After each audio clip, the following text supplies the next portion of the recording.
Terus ada pertanyaan, kan singkong karet berbahaya, singkong karet beracun dan sebagainya. Betul, betul sekali.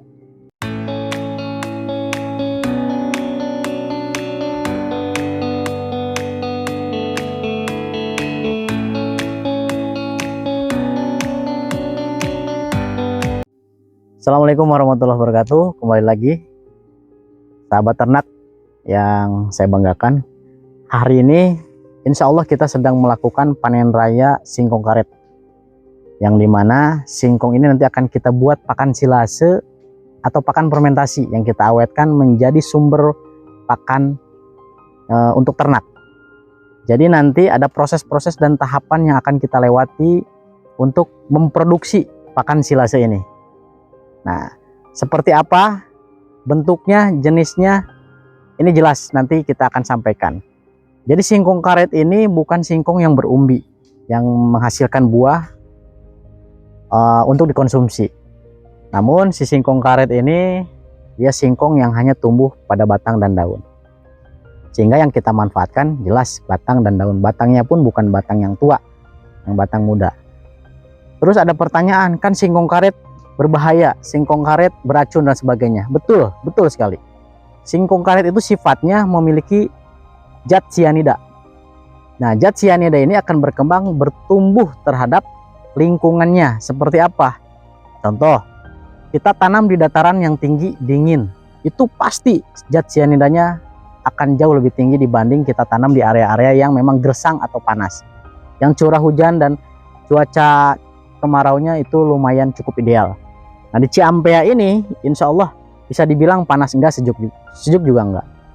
Jadi bisa dibilang kandungan sianidanya tetap ada namun tidak terlalu tinggi. Lalu bagaimana cara menghilangkan sianida yang terkandung pada si singkong karet ini?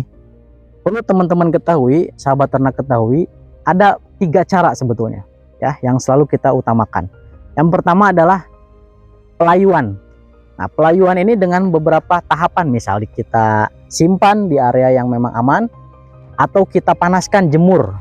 Itu udah satu proses kita lalui. Setelah itu, yang kedua adalah penghancuran atau perubahan bentuk terhadap bentuk si singkong karet ini yang di belakang saya. Penghancuran bentuknya dengan melalui pencoperan, pencacahan, atau kalau nggak ada punya mesin, kita hancurkan manual saja. Nah, selain itu, yang tahap ketiga adalah pencucian. Namun, salah satu tahapan ini kita lalui, insya Allah si sianida itu sudah hilang dan tidak ada dalam singkong karet tersebut. Sehingga aman untuk diberikan kepada pakan. Pengaruhnya apa untuk ternak? Sudah jelas. Kita akan sampaikan manfaat besarnya terhadap hasil dari pakan yang kita hasilkan dari proses silase dan fermentasi singkong karet ini. Yang pasti terhadap ADG, sudah pasti akan menghasilkan berat badan yang baik, berat badan yang diharapkan oleh kita sebagai peternak. Ya, ini bisa menjadikan sebagai alat alternatif atau pakan alternatif selain daripada penggunaan konsentrat yang selama ini kita biasa beli, harganya cukup lumayan. Ya, sekian, nanti prosesnya seperti apa bisa kita lihat tahapan-tahapan yang akan dilalui untuk menjadikan singkong karet ini sebagai pakan untuk ternak. Sahabat ternak, kita lanjut pembahasan mengenai singkong karet ini. Nah, jadi saya singgung dulu sedikit pola tanam ya. Singkong karet ini jenis tanaman yang simple sebetulnya. Pada saat kita mau memperbanyak dengan cara stek. Jadi tinggal dipangkas atau dipotong sekitar kurang lebih 20-25 cm. Batang yang tua, udah tinggal kita tanam, tancap ke area tanah yang mau kita tanam. Sebanyak-banyaknya. Lalu berapa jarak tanamnya yang paling ideal? Ini tergantung ya. Kalau kami di sini menerapkan sistem pola tanamnya jarak lebih kurangnya 1,5 meter dengan jarak bibit satu dengan bibit yang lain. Lebarnya kurang lebih juga bisa 1 meter sampai 1,5. Ini tergantung daripada area lahan yang kita punya. Semakin luas,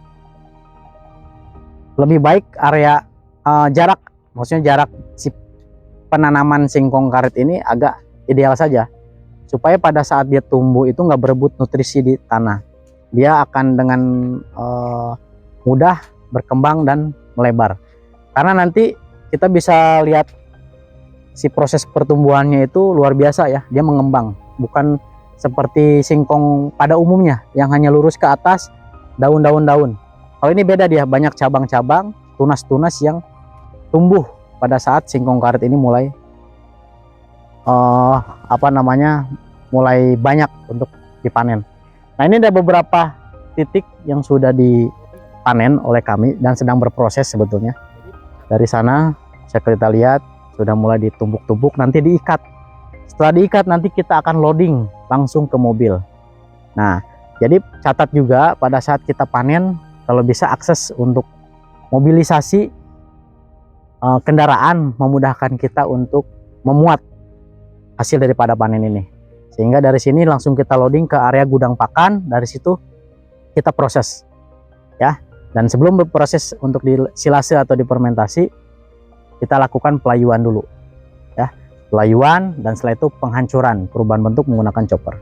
Sekian, kita lanjut di cuplikan berikutnya. Oke sahabat ternak, kita lanjut pembahasan singkong karet ini ya. Nah, tepat di belakang saya yang lumayan rindang nih, belum dipanen dan sedang mau dipanen.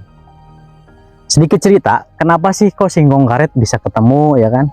Kok bisa digunakan, kok bisa baik untuk pertumbuhan ternak. Jadi dulu saya punya mentor, punya guru besar lah, bisa dibilang berjasa juga. Saya bisa menjadi seorang pengusaha peternakan sampai hari ini. Jadi singkong karet ini dulu sebagai alternatif pada saat beliau menanam jagung di ladang untuk pakan ternak. Namun seperti yang sahabat ternak ketahui, kalau kita bicara pohon jagung, mulai dari bungkilnya, mulai dari buahnya, sampai batang dan daunnya pun akan manfaat sekali untuk ternak. Nah, misal buahnya dipanen, dijual, atau dikonsumsi, daun-daunnya, limbahnya itu untuk pakan ternak yang akan diberikan terhadap ternak sebagai pakan hijauan. Nah, pada saat itu lebih kurangnya berapa luasan saya nggak tahu, namun beliau menjelaskan menanam jagung itu lumayan banyak.